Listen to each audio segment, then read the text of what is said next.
welcome you to the Marketing Pulpit Radio Show. We are here every Friday at 10:30 a.m. bringing you the good marketing gospel. We're not saving souls. We're saving businesses, saving jobs, saving our community. Now, if I start to sound like a preacher up here, got that from a pop. The mission of the Marketing Pulpit Radio Show is to build strong businesses in our community so that we can put our people to work. And we do this with business development, job creation, and service.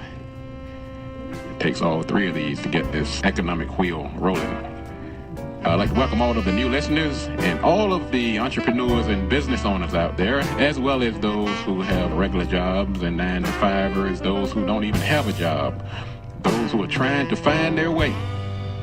But I must admit, I do have a sweet spot for the entrepreneurs. Entrepreneurs have a hard job. This is not easy. Some people start a business with the idea of trying to be the next Mark Zuckerberg or the next Bob Johnson or the next Oprah. They have these lofty aspirations.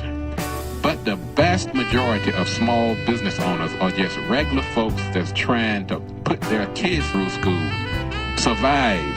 They were fed up with the system, fed up with being kicked around, fed up with being passed over for promotions. And that is the vast majority of the small business owners. They're not trying to take over the world. They're trying to eat. They're trying to live. And I want you to know, I am your advocate. I am right in there with you. We might not build the next billion-dollar app. We might not be bought out by Bill Gates or Zuckerberg or Google or whomever. We're just trying to get through the day, leave something behind, and set an example for a new generation of entrepreneurs.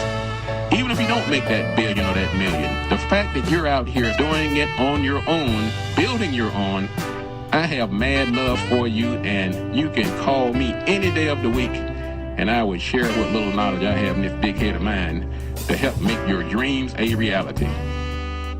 Now, in spite of everything you do, there is still a good chance that you will lose to the competition. I don't want to be the bearer of bad news, but these are some undeniable competitive advantages that your competition holds sway over you that could actually doom a struggling business. And it creates barriers to entry for startups. You say to yourself, but I'm working hard. I'm putting out a good product. I've done everything I should be doing. Why should I lose to the competition? Well, because the competition has some advantages that you may not be even aware of. Do they have an exclusive to these advantages? No. But in many cases, these advantages could be your undoing. I'm going to give you 13 reasons the competition may be beating you. First one is advertising. Firms will make it increasingly difficult for you to gain market share because they are simply outspending you on advertising. They're using advertising as a weapon to really beat you into submission. Unless you can match them dollar for dollar on advertising, there's a good chance that your competition will continually beat you because they are outspending you on advertising. That's number one. Number two, your competition may just plain have more money than you do.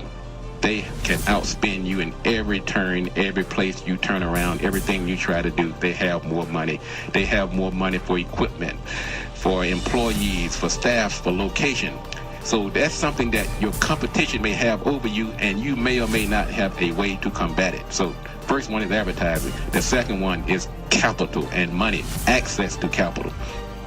Number three, control of resources. Your competition may control the resources of a certain industry. No matter what you do, they may control those resources, and you don't have access to those resources. So as a competing company, they will always hold that advantage over you.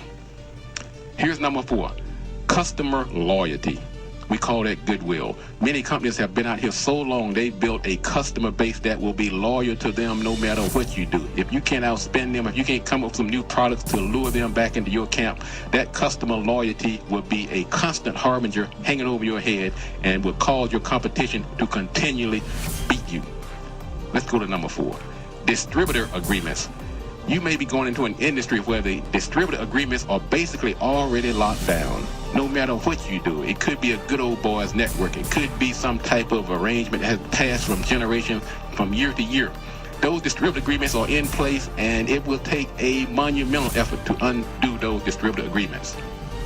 Number 6, supplier agreements. You think just because you hang up your shingle that you can go out here and buy supplies, whatever you like, whenever you like. It's not so, ladies and gentlemen. In certain industries, it is almost impossible to get the supplies you need, or there's a lock or there's a monopoly on the industry. Ask anybody in the hair industry. You cannot just walk out here and open up a hair shop tomorrow and have access to good hair. That hair has to go through a channel, and in some places, certain communities have that industry on lockdown. You simply cannot get the supplies you need to be competitive. Number 7, economies of scale. Economies of scale simply means that large companies can spend less on goods and services because they buy more of them. You going into the store buying 10 to sell on the shelf where they bought 10,000. Of course, the unit cost goes down because they're buying more. You cannot beat them price for price because they have this thing called economies of scale working for them. It's not just product that applies to economies of scale. It's also labor. It's also venue. It's also location. Because they are larger, they're spending less on goods and services and products that it takes to run a business. Number 8, governmental regulations. Some industries require licenses and permits that the small business owner just cannot keep up with. So those government regulations may be rewarding large companies and punishing small companies. And that alone can sometimes keep you from being competitive in an industry where you're trying to make a foothold. Number 9, intellectual property. Certain companies have gone out and put patents on ideas. You thought it was a great idea. You were laying there in bed one night. You said, wow, I got a great idea. You run up, you hang up your little shingle, and guess what? It's an idea that's already been patented. You cannot compete. You're going to get that letter, that cease and desist letter saying, stop using my idea.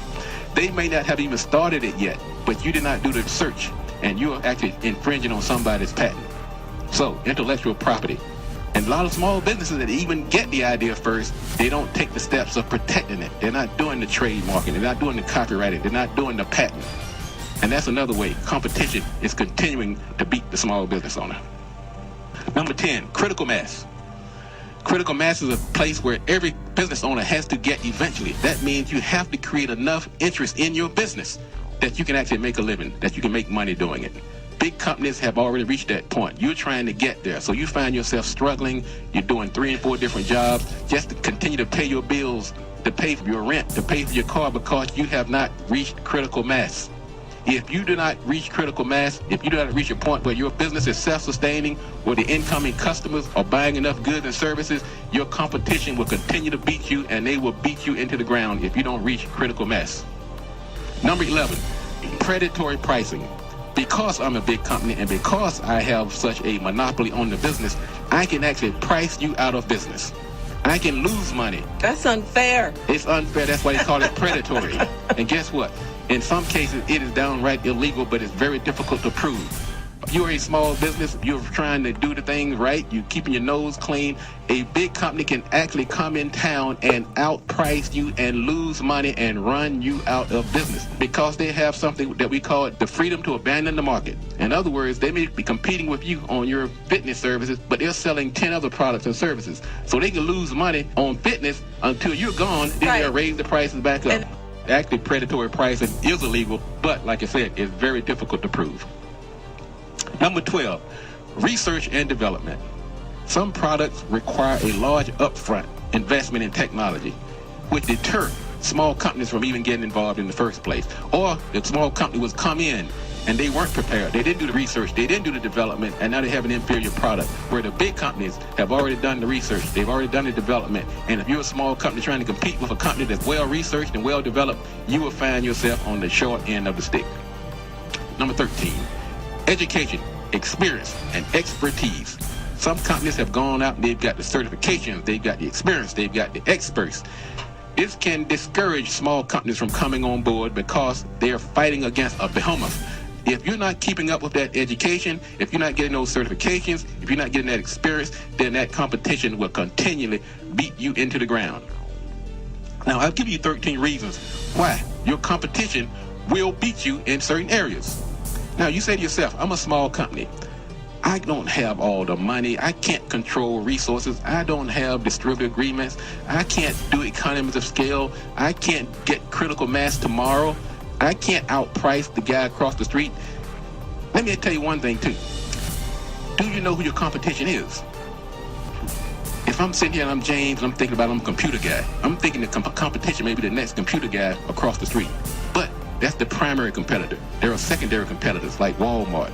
These big guys who may offer several products, they may be competing against you indirectly, but not directly. So you have to fight not only your direct competition, you have to also fight the indirect. If you're in the diet food business, you think your competitor is Weight Watchers, Jenny Craig, Slim Fast. Guess what? Your competition is also the grocery store.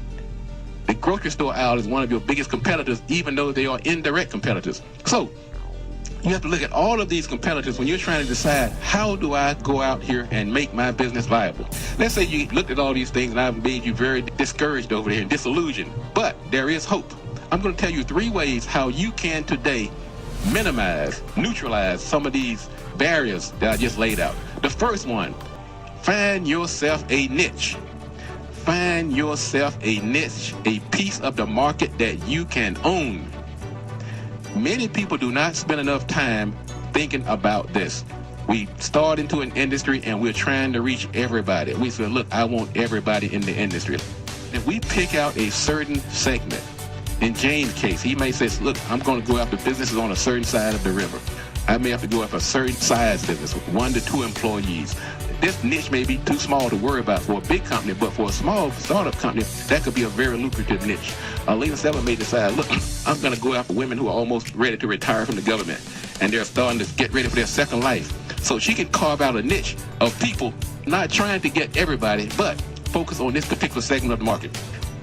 So niching is one way that you can actually combat the competitor. Another one, number 2, knowledge. Keep getting knowledge. Keep getting knowledge. Do not feel like you have learned all you can learn, because the more you learn, the more you will learn about not only your competition, but your industry and how you can thwart their effort to put you out of business. And the third one, technology. Technology is the equalizer. You cannot go out here and set up 5 or 6 locations like the big guys, but guess what? Technology can put you anywhere in the world, but you have to stay on top of it. Folks, that's going to wrap up our sermon for today. You can beat the competition, and if you want to be successful, you got to do these 3 things. Do the right thing. At the right time. And you got to do it right. Enough talk, folks. Let's get to work. Why don't you try 1450 WOL.